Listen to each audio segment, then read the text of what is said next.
And here we are again, ladies and gentlemen.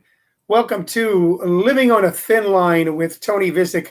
I'm Tony Vicich, and this is your daily reprieve from all the anxiety, anger, weird, and hoopla going on in the world today. Not saying it doesn't count, not saying it doesn't matter. What we're saying is every once in a while we all need to take a little break, and that includes me. And one of the ways I take a break is by coming on here and talking about sometimes important stuff, but mostly fun or silly stuff with you. It's our Sunday afternoon show, and that means that I'm totally unprepared.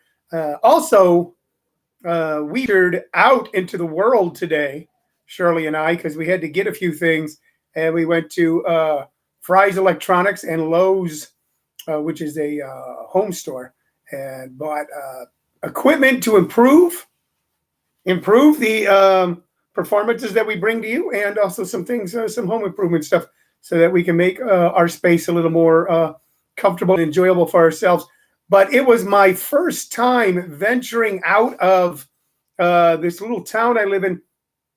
It's a suburb of Phoenix, so I still think that I'm basically in Phoenix, Tempe, Scottsdale, Chandler, etc. But it's actually from this town to the next town. That's Casa Grande going to the south, which is a large small town. Are going to first you hit Chandler, but basically Maricopa County in Phoenix. Either way, you go through about 15 miles of desert that you kind of don't pay attention to, like a long stoplight or something. But we hadn't been out of this town since April. We've gone a few miles to take the dog to the vet, Roscoe, who is healing quite nicely, by the way, and we're all happy about that. But did I go to a bobblehead store? No, I didn't. Judy Harrington, happy Obama Day to you as well. I don't think they have just a bobblehead store, but that would be kind of cool if they did, but they don't, I believe. Anyway, it's a no bobblehead Sunday. So we ventured out, and like I said, got some equipment to make all of our presentations a little better. Didn't get everything.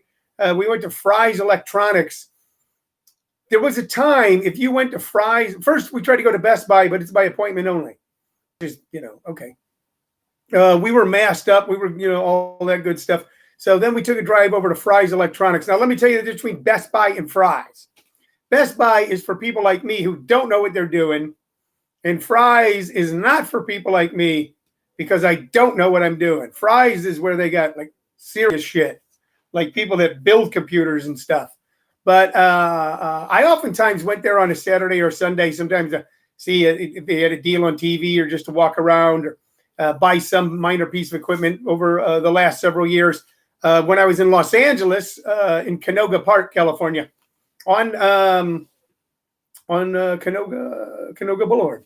So we have a Fry's Electronics out here, and we went today. Now, usually if you go there on a Saturday or Sunday, that is a bustling joint full of all kinds of people. And the line, the checkout goes on forever. And you end up buying like $30 or $40 worth of other stuff, wires and computers and candy and magazines while you're waiting in that line. And usually there's about 20 checkers checking people out, and they're holding up cards saying, register 11 is open. So that's right, down to retailer, your store, my store, everybody's store. But we went today, and it put me in a little bit of a funk. I was just telling Shirley because there was hardly you could go into Fry's without an appointment. So we went over to Fry's looking for GoPros and tripods and things of that nature.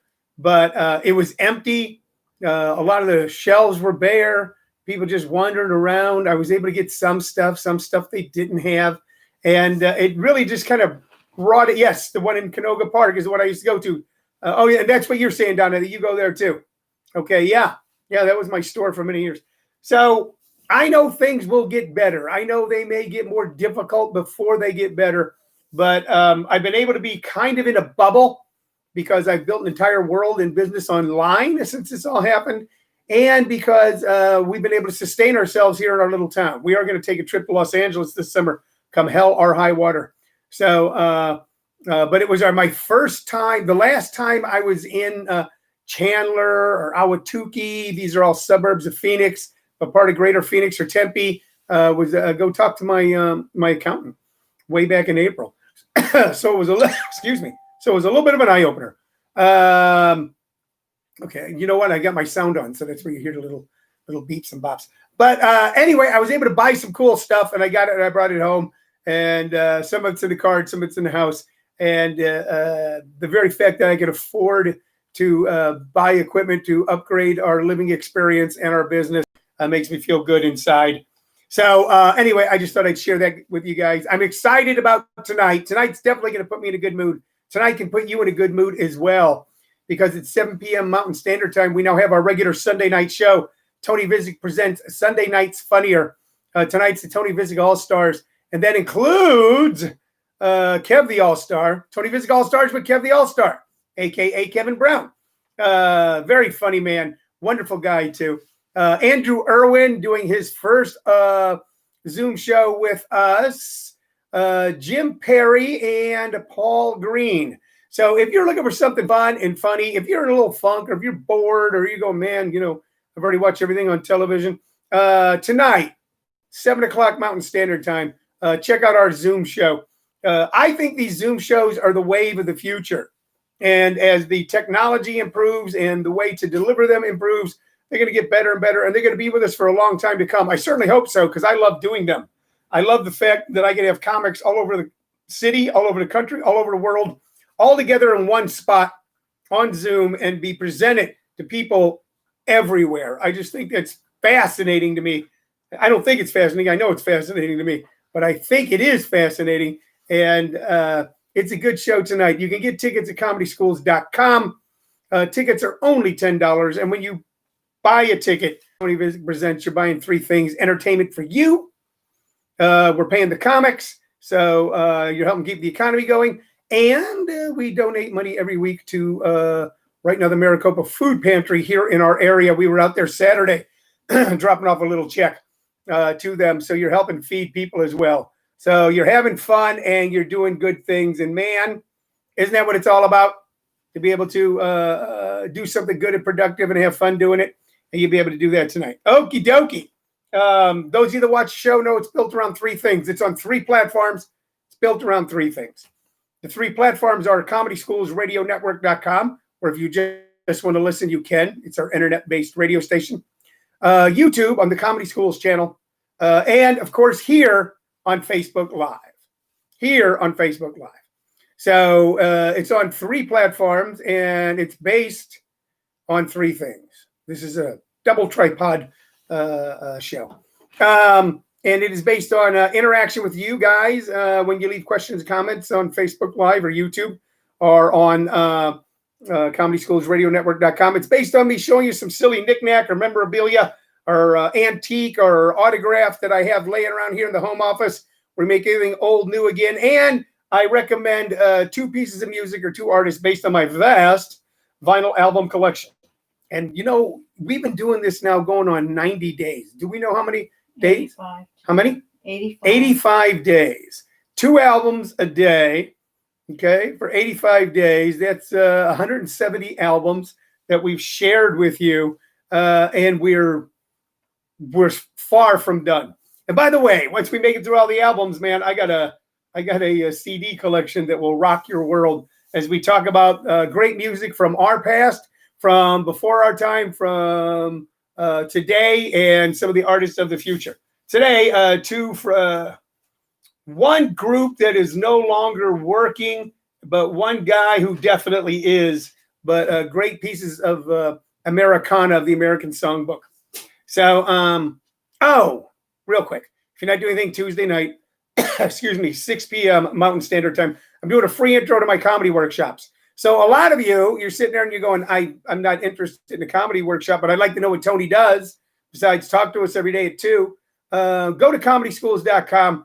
The meeting code and password for this Tuesday's free intro is there, 6 p.m. Just pop in. Check it out. Check it out. I'd love to share it with you. Love to share it with everybody. Absolutely free Tuesday night. Okay, let's get to memorabilia. Like I said, I was out shopping all day. Even though I got up early, it took up most of my day. So I didn't get totally prepared. And once again, I was saved, not by the bell, but by my wife, who went, hey, you got some T-shirts over there that I dug out that you might want to share. So here's what we got. This is kind of fun. There's nothing on the back of this shirt, but on the front, and I don't know if I'll be able to get this up for everyone to see. Maybe. All right. So what you're looking at is two ballparks there. It's going to be easier on YouTube for you guys to see it on YouTube. So there it is on YouTube. Here it is on Comedy School on Facebook. And this is a commemorative St. Louis baseball shirt that I must have bought. I'll tell you exactly what I bought. I must have bought it when I was in St. Louis at a game to commemorate being there. And now I don't remember when it was. It commemorates Sportsman's Park from 1902 to 1966 and Busch Stadium from 1966 to 2005. St. Louis, Missouri is on its third major league ballpark. St. Louis, by the way, here, I'll show you the shirt again. I think it's cool. St. Louis is a baseball town. The St. Louis Baseball Cardinals are as much a part of a St. Louisan's identity as their last name. Okay, and I must have been out there on vacation or visiting my family, and I picked up this shirt at a ball game. The last time I was in St. Louis, last year, Shirley and I, we were there doing a show down at Gaslight Square. We actually went to an afternoon baseball game. Hello, Lauren Molliver. How are you? St. Louis, Missouri. It's a commemorative shirt. There you go. Has gone through three major league ballparks: Sportsman's Park, Busch Stadium, and the brand new stadium, which I'm kind of blanking as whether it's called Busch Stadium, but I've been to all three. Sportsman's Park was one of the original great baseball parks, located Grand and Dodier in the heart at the time of St. Louis, next to the fabulous Fox Theater. It was an ancient ballpark. My dad took us to at least a couple of games. We sat way in the outfield, but it was a ballpark that housed two major league baseball teams, the St. Louis Cardinals and the St. Louis Browns. What a lot of people didn't know, because by the time I was born, by the time I was a kid, the St. Louis Browns were gone. Okay, but even throughout the 20s and 30s and 40s, they were a horrible team. And everybody assumed that Sportsman's Park was owned by the St. Louis Cardinals, but it was owned by the owners of the St. Louis Browns. Bill Vicich, I believe, was their owner or president. And during World War II, actually sent a little person, what used to be referred to as a midget, up to bat, who kept getting walked because it had such a small strike zone. And they ruled against that by the end of the game. He also sent Champ DeBlasio says, "Are you old enough to remember the St. Louis Browns ball club?" No, Champ, they left town a year before I was born. I was born in 1955. They left town in 1954 and became the Baltimore Orioles. The St. Louis Browns moved from St. Louis to Baltimore and became the Baltimore Orioles. Bill Vicich also sent a one-legged pitcher up to play, and he was a good pitcher. And then once the other team figured out, they figured out his weakness, which is they just kept bunting, and he wasn't able to get off the mound quick enough with one good leg and one wooden leg and field the ball. So Bill Vicich was a showman who, he gave a little person and a one-legged person a chance to play Major League Baseball. The St. Louis Browns were in the World Series one time in their entire history, and it was in 1944. And oddly enough, the only time the St. Louis Browns were in the World Series, they played the St. Louis Cardinals and lost the series. It was called the Streetcar Series because in those days, the major mode of transportation inside the city of St. Louis were streetcars, and people just took a streetcar down and watched the game. St. Louis Browns were able to get in the World Series that year because so many quality players were off in Europe fighting in World War II. So a lot of ball clubs were weaker, and the Browns had a chance. But anyway, here's a T-shirt that I bought. I'm going to assume that I bought it in 2005, that I was back in St. Louis during that time. And I got this T-shirt, and it's a pretty cool thing to have. And it reminded me of all the great times I've had at baseball stadiums my entire life.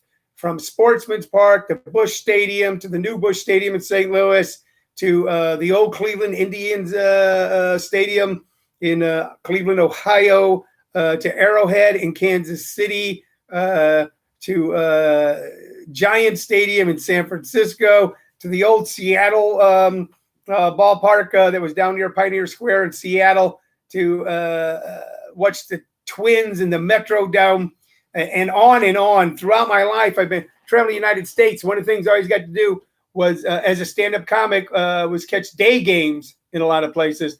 And baseball always filled a big void in my life. It looks like they're probably going to play again, but there's a lot of arguments going on. We do know that the NFL is planning a full season and that the NBA is planning a partial season.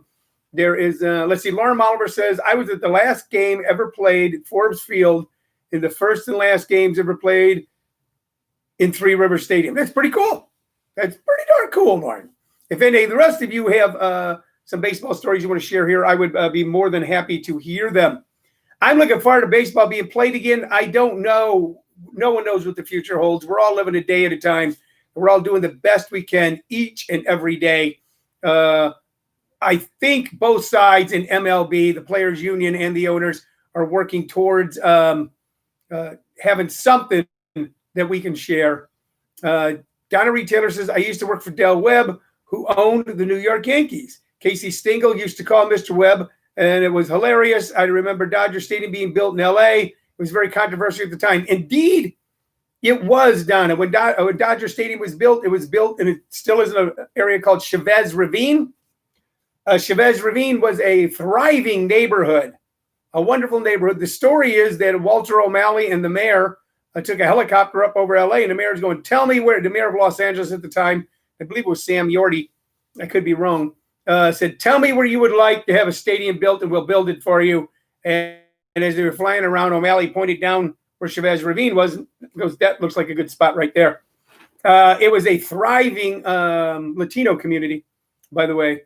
And they evicted everyone there. You know, when they do an eminent domain thing like that, they give you fair value for their house, your house, supposedly. Most likely that didn't happen then. But towards the end, the last holdouts were actually drugged physically out of their homes. As you look at what's going on in the world today, imagine being physically drugged out of your home so someone could build a baseball stadium. Of course, by the time I hit Los Angeles in the 70s, that was either unspoken history or ignored history, forgotten history, and we just knew that we had a wonderful time. When you lived in Hollywood, you could actually drive, damn it, I want to say on Hollywood Boulevard till it becomes Prospect. I can't remember, but, you know, city streets all the way up to a beautiful area, beautiful Hollywood, beautiful LA hills, you know, covered with palm trees, etc., and go to an incredible ball game at what was, at the time, one of the real jewels in the crown of baseball stadiums, Dodger Stadium. So anyway, I hope baseball comes back. Baseball is important to America. Sports are important to America. David Van Winkle says golf is back with no crowds. Okay, so I guess they're playing professional golf, but no one can watch it. I understand the plan for both the NFL and Major League Baseball is to allow people to attend. The plan for the NBA is to not allow people to attend. I go to a lot of sporting events, and oftentimes I think it's because I'm not very imaginative. They go, all right, that'll be fun to do. But they've always filled a big chunk of my life. I've always had a lot of fun, either going with my parents when I was little, or my daughter, or my grandkids and my wife now, and go with friends and family. But I've always watched a lot of it on television. It's always been a big part ever since radio and television came into American life. Sports being played, sometimes be able to hear it while you're sitting in your car from another car, or through someone's window as you're walking down the street, or reverberating through your house, even if you're not in the same room, kind of fills the American spirit. So I hope that the players and the owners in Major League Baseball realize that that's important.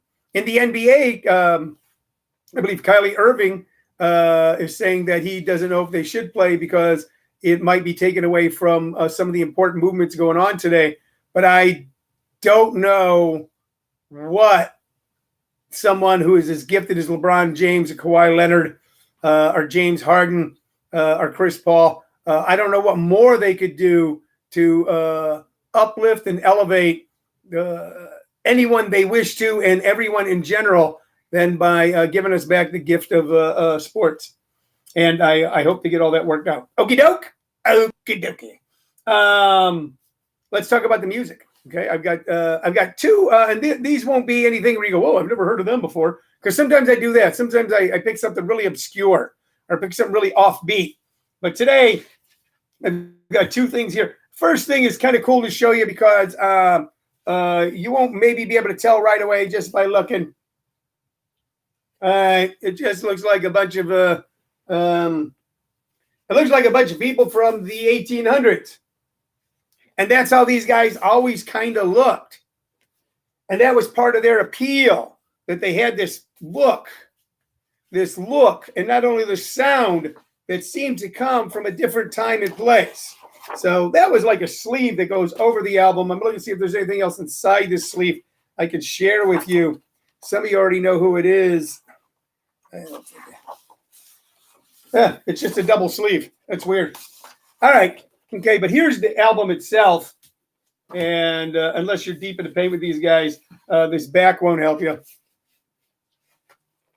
But once again, okay, it evokes something. This, ladies and gentlemen, is Stage Fright by the band.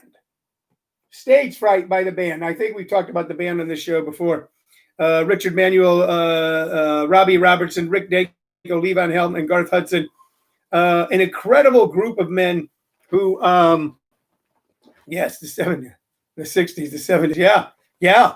An incredible group of men who created a unique sound that kind of personified what they said folk music was, although what they played was rock, which is if it sounds old, but it's new, it's probably a folk song.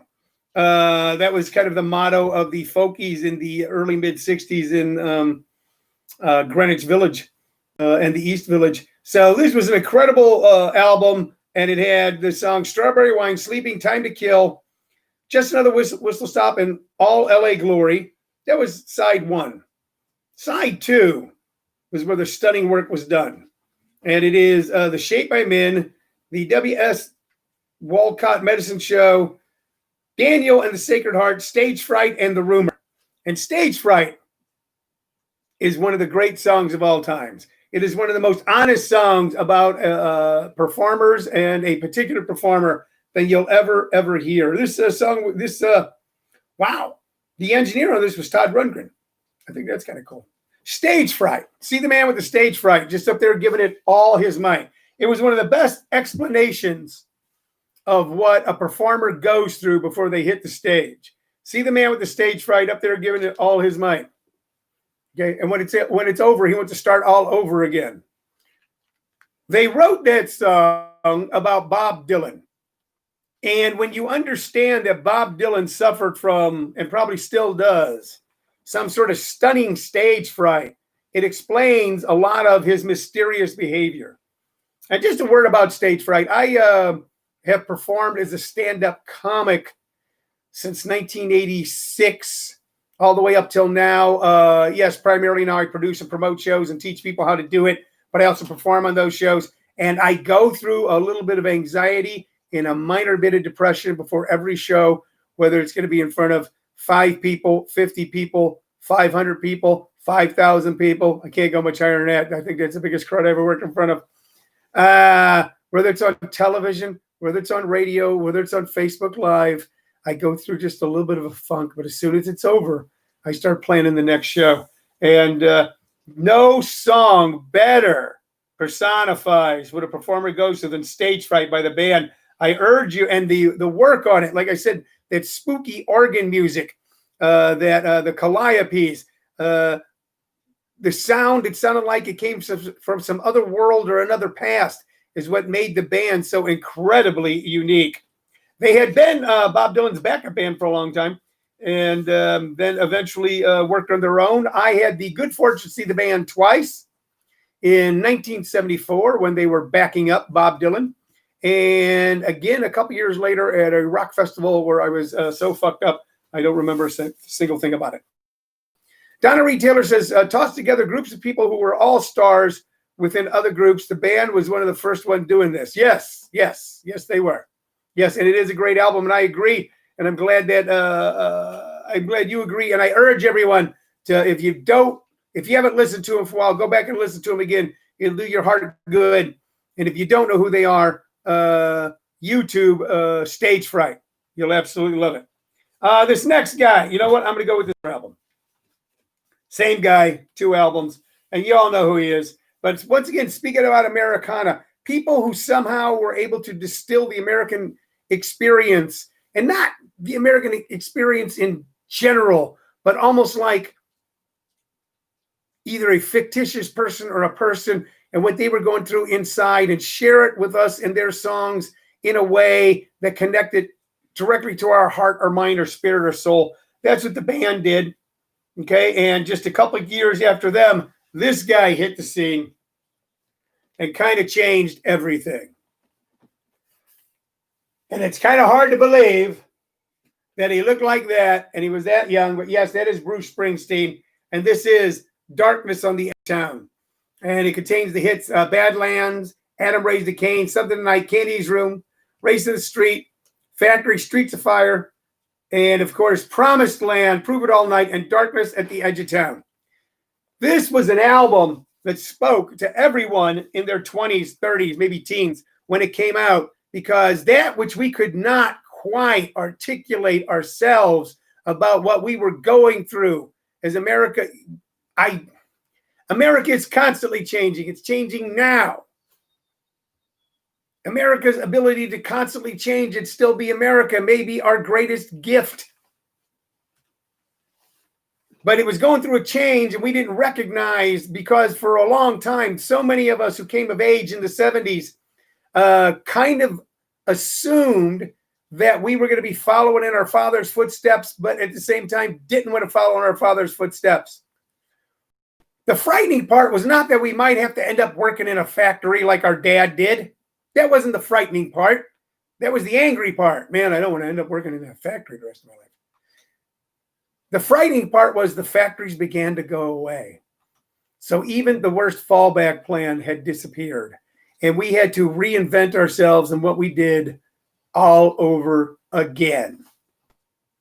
And that's what Bruce Springsteen really, really, really was able to capture, was what young people were going through in Pittsburgh and Philadelphia and Cleveland and St. Louis, and to a certain extent in Los Angeles and New York and throughout America, as the old manufacturing base began to slip away and we didn't know what was going to replace it. And it was, and Donna Reed Taylor says, yes, and even more of a change for women. I remember watching things like my father losing his good job and my mom being able to get a job in a low-paying factory and help with the family till my dad found something else. And watching the changes that went on for everyone, men, women, children, in the 70s, Bruce captured the angst of that time and continued to do so throughout his career and still does today. Okie doke. Okie doke. I think I waxed poetic today. I want to apologize about a minor mistake I made yesterday.